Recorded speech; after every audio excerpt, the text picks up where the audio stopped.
अगर तुम किसी सिचुएशन में दूसरों से पहले अगला मूव देखना सीख जाओ तो तुम्हारी थिंकिंग पूरी तरह बदल सकती है। क्योंकि लेलूच की असली ताकत उसकी इंटेलिजेंस नहीं थी, वो कंसिक्वेंसेस को पहले देखता था।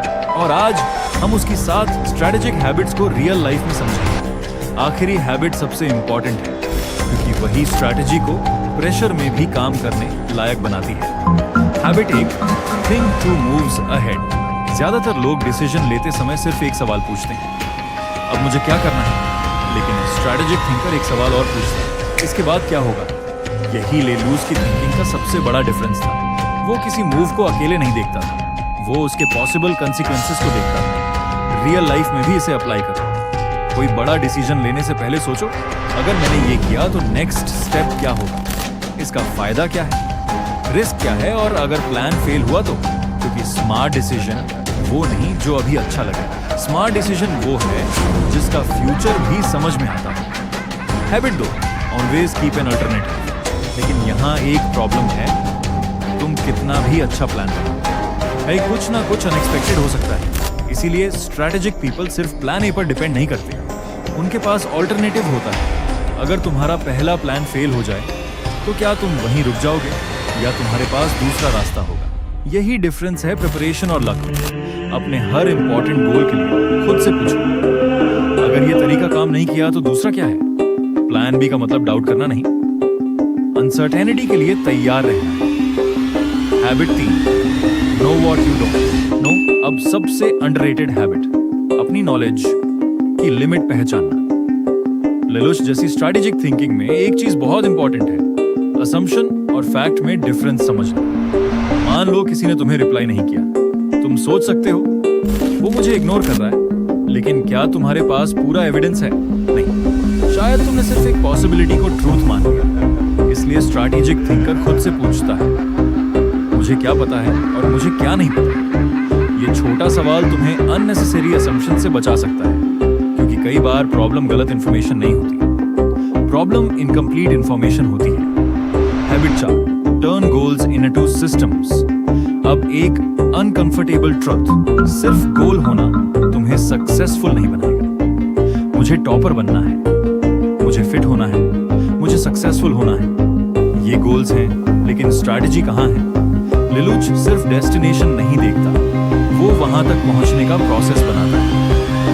अगर तुम्हारा गोल एग्जाम में अच्छा करना है तो सिस्टम बनाओ। Daily focused study, revision, practice, weak topics की एनालिसिस, प्रोग्रेस ट्रैकिंग, क्योंकि गोल सिर्फ डायरेक्शन देता है, सिस्टम तुम्हें वहां तक पहुंचाता है। Habit 5, see the whole board. अब इमेजिन करो तुम चेस खेल रहे हो और सिर्फ अपनी क्वीन को देख रहे हो। क्या तुम गेम समझ रहे हो? नहीं, क्योंकि तुम्हें पूरी बोर्ड देखनी है। स्ट्रैटेजिक थिंकिंग भी बिल्कुल ऐसी है, सिर्फ अपनी पोजीशन मत देखो, पूरी सिचुएशन देखो।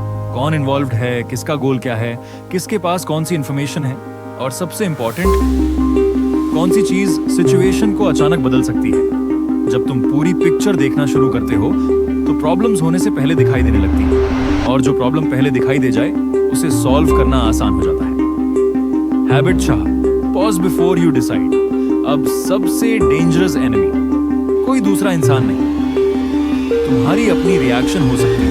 जब हम एंग्री, स्केयर्ड या ओवरली एक्साइटेड होते हैं, हम अक्सर शॉर्ट टर्म डिसीजन लेते हैं। स्ट्रैटेजिक थिंकिंग का मतलब इमोशनलेस बनना नहीं है, मतलब है इमोशन और डिसीजन के बीच थोड़ा स्पेस बनाना। गुस्सा आया, पॉज, प्रेशर आया, फैक्ट्स देखो, बहुत एक्साइटमेंट है, फिर भी सोचो, क्योंकि इमोशन तुम्हें सिग्नल दे सकता है, लेकिन हर सिग्नल पर एक्शन लेना जरूरी नहीं। पहले कंट्रोल, फिर decision. Habit 7, be ready to change the plan. और अब सबसे पावरफुल हैबिट, अपनी स्ट्रैटेजी से प्यार मत करो, क्योंकि कई लोग अपने प्लान को इतना डिफेंड करने लगते हैं कि एविडेंस बदलने के बाद भी प्लान नहीं बदलते। लेकिन स्ट्रैटेजिक थिंकर जानता है गोल इंपॉर्टेंट है, प्लान नहीं। अगर स्ट्रैटेजी काम नहीं कर रही तो उसे बदलो। अगर अप्रोच फेल हो रही है तो नई अप्रोच खोजो, लेकिन सिर्फ इसलिए गोल मत छोड़ो क्योंकि पहला अटेम्प्ट फेल हुआ। यही अडेप्टेबिलिटी असली स्ट्रैटेजिक एडवांटेज है, क्योंकि दुनिया तुम्हारे प्लान के हिसाब से नहीं चलेगी। इसलिए सबसे स्ट्रॉन्ग स्ट्रैटेजिस्ट वो नहीं जिसका प्लान कभी फेल नहीं होता, बल्कि वो है जो फेलियर के बाद भी अगला मूव सोच सकता है। तो लेलूज से स्ट्रैटेजिक थिंकिंग सीखनी है तो उसकी इंटेलिजेंस कॉपी मत करो, उसका प्रोसेस समझो।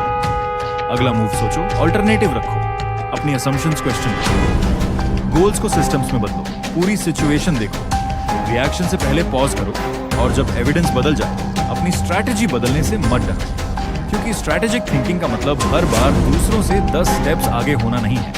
कई बार इसका मतलब सिर्फ इतना है, जब बाकी लोग सिर्फ अब क्या सोच रहे हो तुम पूछ रहे हो। इसके बाद क्या? यही डिफरेंस है एक नॉर्मल थिंकर और स्ट्रैटेजिक थिंकर के बीच। और अगर तुम साइकोलॉजी, ह्यूमन बिहेवियर और स्ट्रैटेजिक थिंकिंग को रियल लाइफ में अप्लाई करना चाहते हो तो राइज प्राइम को सब्सक्राइब कर लो, क्योंकि यहाँ हम कैरेक्टर्स को सिर्फ देखते नहीं, उनके माइंडसेट को डिकोड करते हैं।